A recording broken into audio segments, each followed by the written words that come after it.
Good morning, everyone. In the Gospel of Thomas, it's in Logan 33, Jesus says, "What you hear in your ears, preach from your housetops. For nobody lights a lamp and puts it underneath a bushel basket or in a hidden place. Rather, it is placed on a lampstand so that all who go in and out may see the light." A couple of weeks ago, I talked about our light and not hiding our light. I talked about light as divine intelligence, illuminating our mind, that life and light go hand in hand. We do not have life without light or light without life. I talked about how as children we may have been taught to hide our light. I encouraged us to rediscover that within us that wants to express. Singing, dancing, writing, art. What is that creative outlet that would like to shine through you and as you? Today, we're going to continue our discussion on light and the turning on of our light and what it looks like in our world today. There's a lot of heaviness in our world right now. It may feel as if dark clouds have rolled in and life doesn't look the way we would like. We may be missing physical connection with those we love. We may be missing aspects of our life that we felt brought us joy. We may feel isolated and lonely. We may look out into the world and ask ourselves, what has happened? Everything feels so dark. This is the most important time to turn on our light and let it shine. So what is light? From a spiritual standpoint, light is synonymous with source. Everything that comes into being comes in through light. Light is that life energy. And so today we're going to explore 3 ideas that are the direct outcome of turning on the light. They are illumination, inspiration, and imagination. In the class on Thursday evening, we were talking about prayer and what prayer really is. Father Keating, the inspiration behind centering prayer, defines the difference between prayer and meditation as meditation is an Eastern spiritual practice, and prayer is what we call this practice in the West. I like that definition. We so often think of prayer as asking God to give us what we want. Prayer is communion with God and the contemplation of divine idea.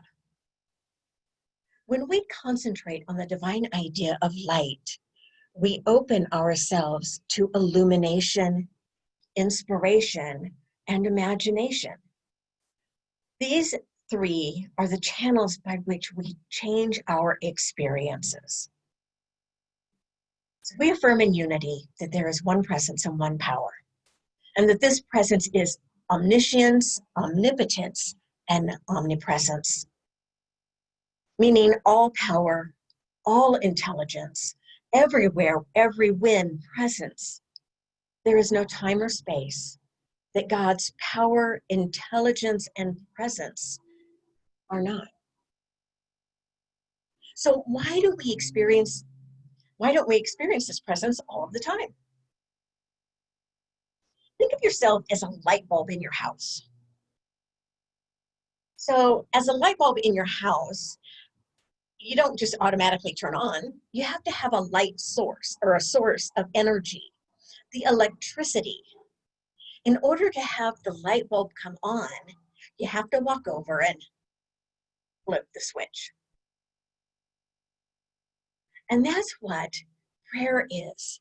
Prayer is flipping our switch. It is making that connection with our source. and it turns on our light.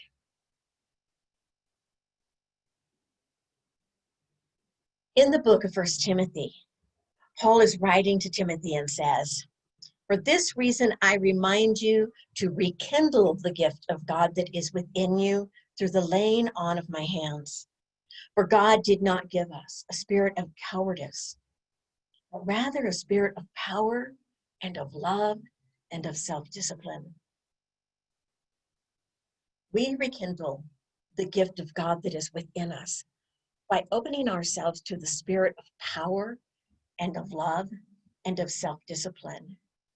This rekindling is the result of taking time in communion with Spirit in prayer. So what happens when we pray?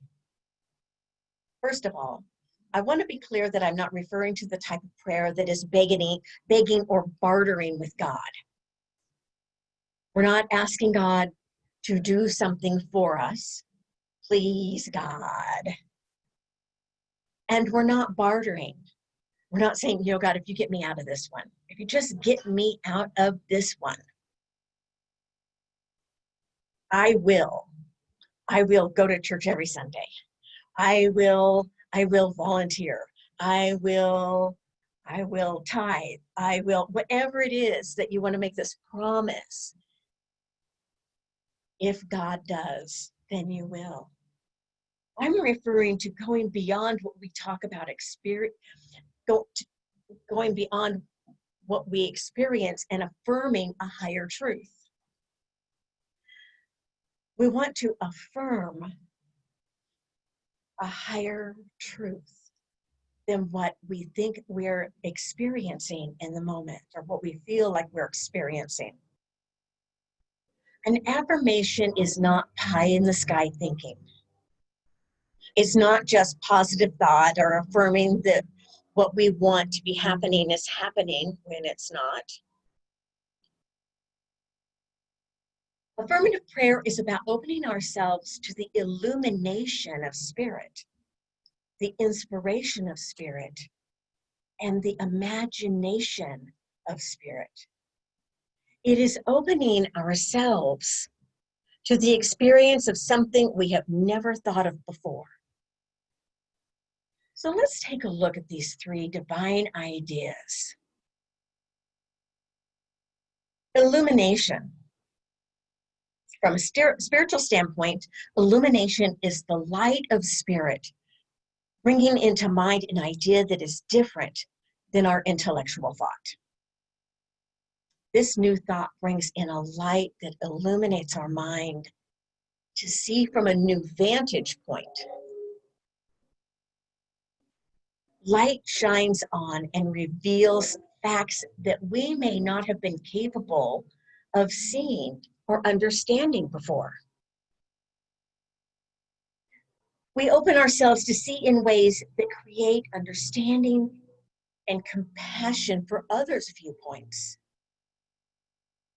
It's an aha moment of light being turned on within our consciousness. Albert Einstein reminds us, we can't solve problems by using the same kind of thinking we used when we created them. We must be willing to release our old way of being and doing. We must be willing to trust in the power of Spirit to illuminate our mind with a new thought. That is why they call this movement the New Thought Movement. It's not because the movement itself is a new thought. It's because we practice having new thoughts. We practice rising above old thinking, releasing old beliefs that no longer serve us. And as we release those old beliefs that no longer serve us, then we can come into a new understanding, a higher understanding. So we raise our vision and our thinking. And as we do this, we become inspired. The definition of inspiration is the process of being mentally stimulated to do or feel something, especially to do something creative. A sudden, brilliant, creative, or timely idea. When we center ourselves in the awareness of spirit within, allowing the light of illumination to shine forth, a new perspective, a new idea. Inspiration is that feeling of excitement, of possibility. The power of hope arises within us for something to change in a positive direction. We have a new idea of what might be possible. Inspiration is the direct result of releasing those old ideas and preparing the consciousness of our mind for new possibilities. We prepare the soil by affirming that we are open and receptive to the divine light within us.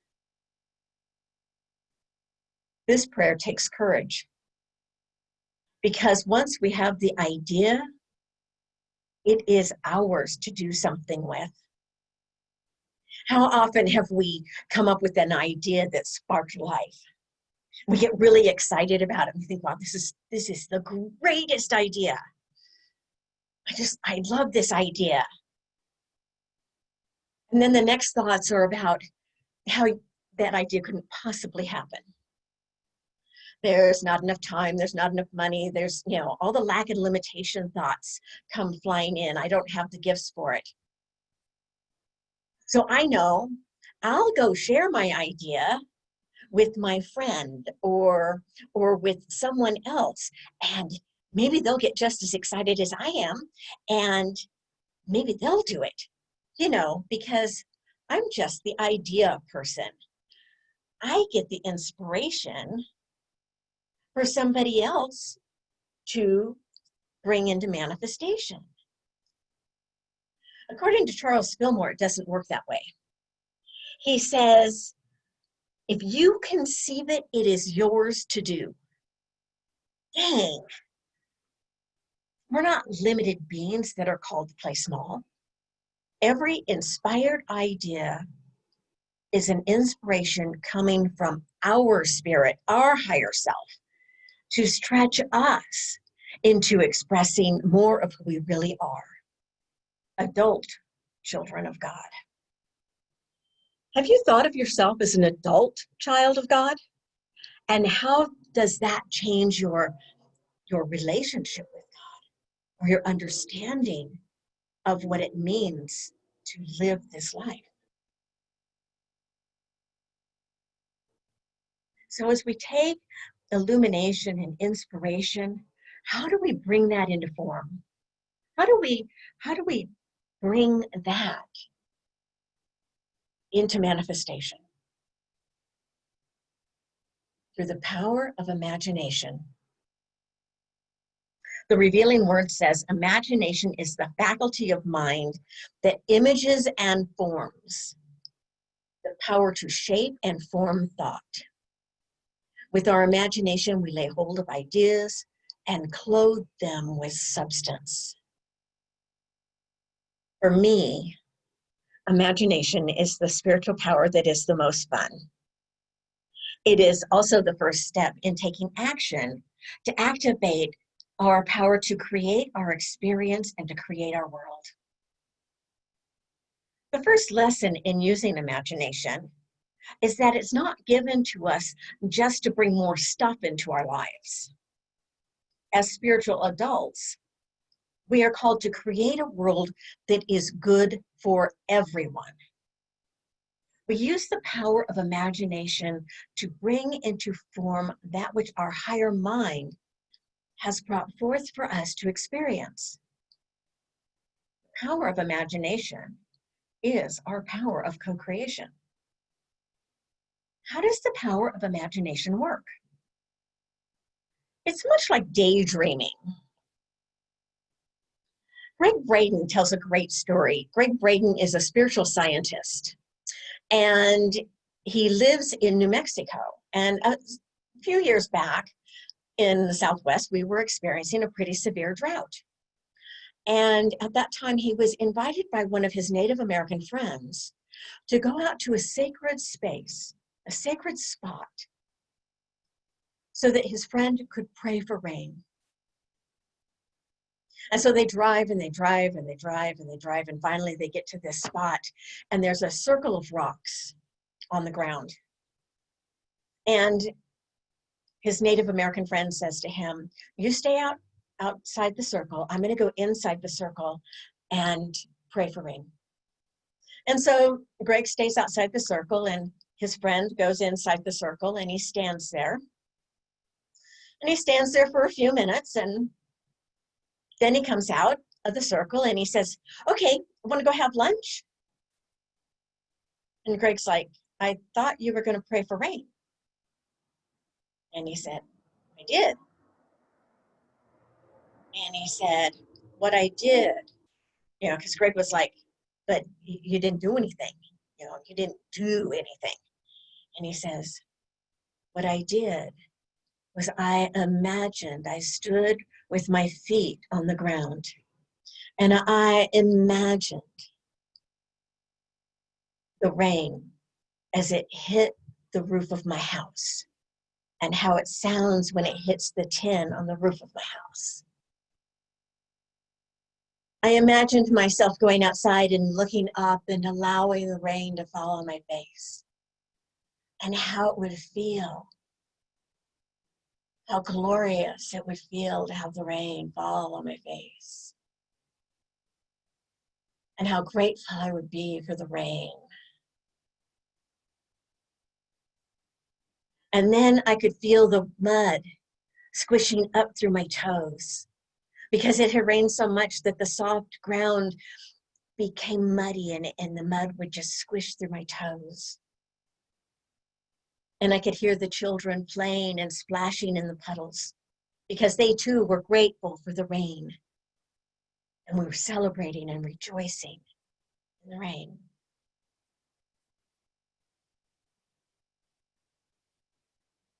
So as they head back to town, there are no clouds in the sky. To all appearance, there is nothing happening.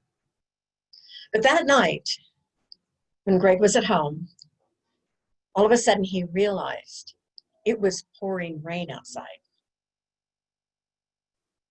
The power of imagination, when we get that inspiration, we get inspired by the Spirit within us, and we clothe it with our imagination. How does it feel? What do we see? What do we hear? We activate all of our senses, and we imagine our life as if it already is. And in that, because it already is, we give thanks. We express our gratitude for what is, not what is to come. We affirm that it is true in this moment, and we allow it to be.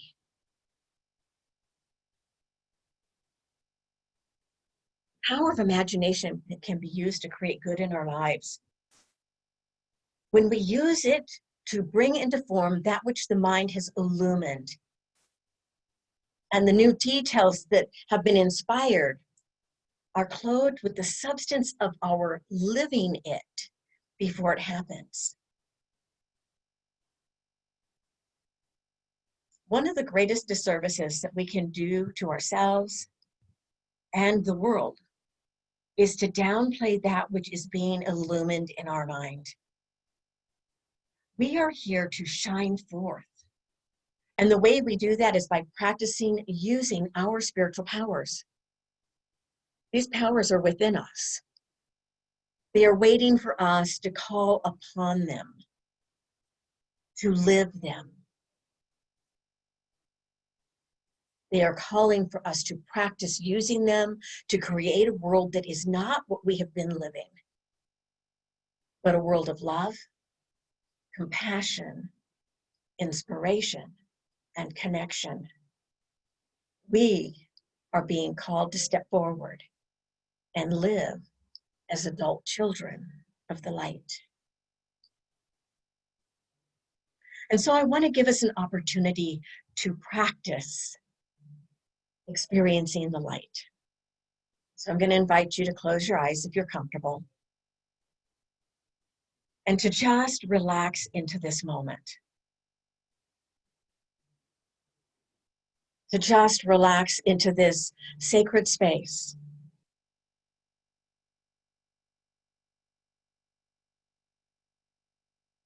You may want to do a quick body scan and see if there's a spot where you're holding tension. Allow yourself to breathe into that spot. Let your shoulders drop.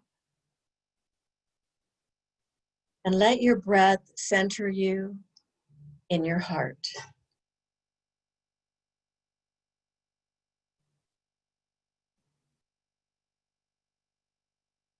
I invite you to imagine a light. A light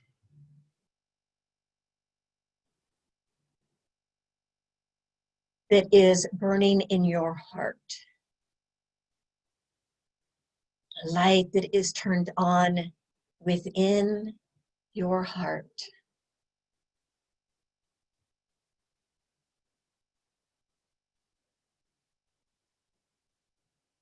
And imagine this light getting brighter and brighter.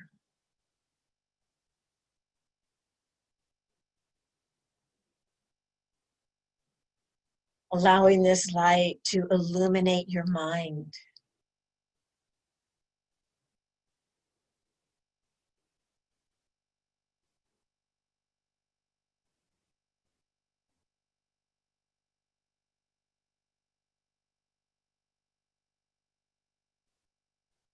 Allowing this light to flow throughout your body. This energy.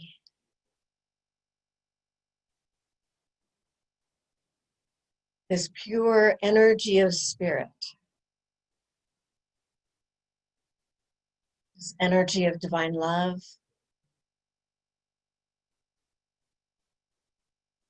This energy of illumination.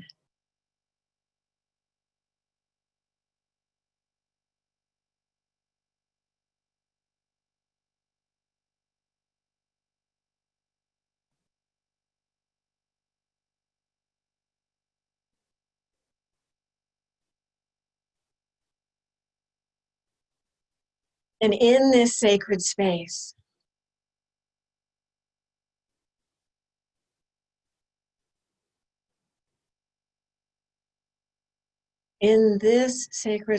we open ourselves. We affirm that we are open and receptive to inspiration.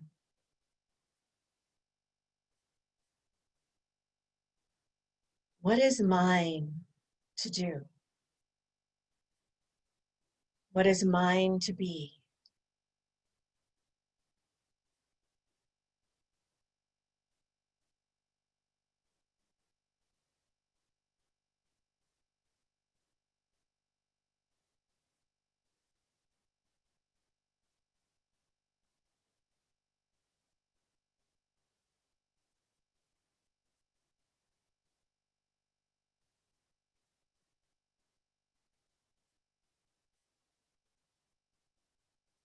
We just allow ourselves to be in that question.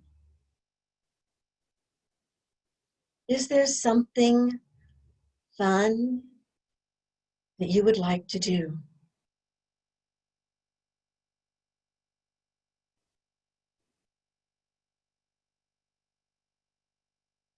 Is there a way that you could Be a light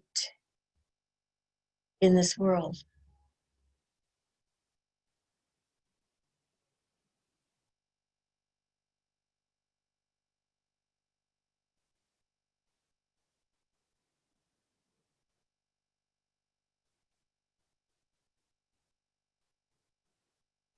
If something comes into your mind, don't push it aside. Don't judge it. Just allow it space.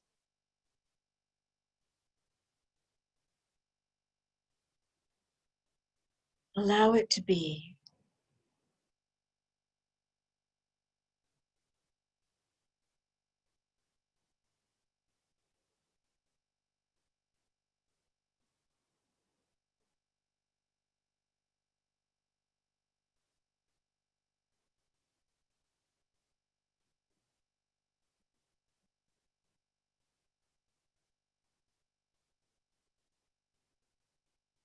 What might it look like?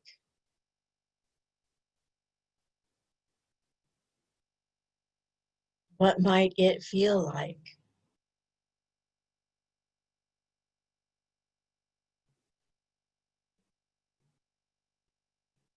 What might you hear or experience?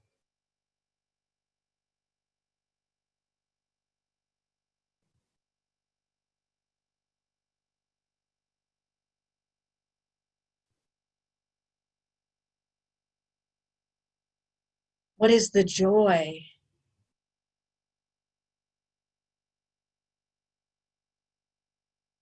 How is joy being revealed in this?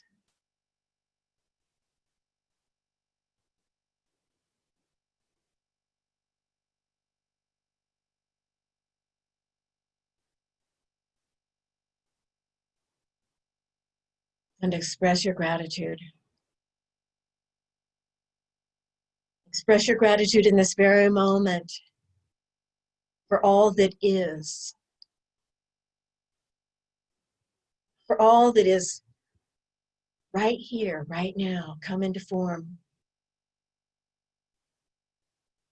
We may not be able to see it quite yet, but it is here. For that which is inspired within us is of spirit.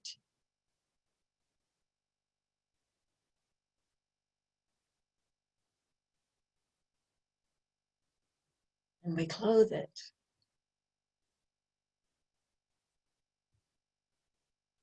with those divine ideas of how we would express this truth, how we will shine our light.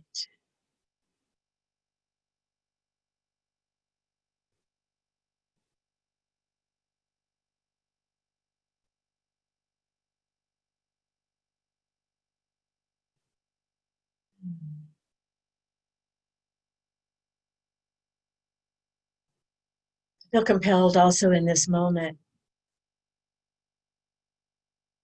We learned this morning that a friend of Unity made her transition yesterday.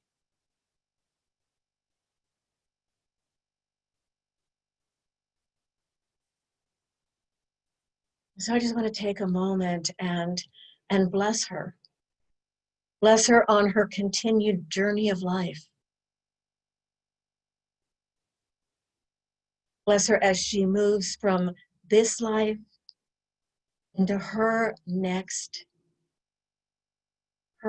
expression, her next way of being. As she unfolds in this continued journey that is life everlasting. We affirm that the peace, the presence, the light, the love of God abide in her heart and in her mind, now and always. And so it is. Amen.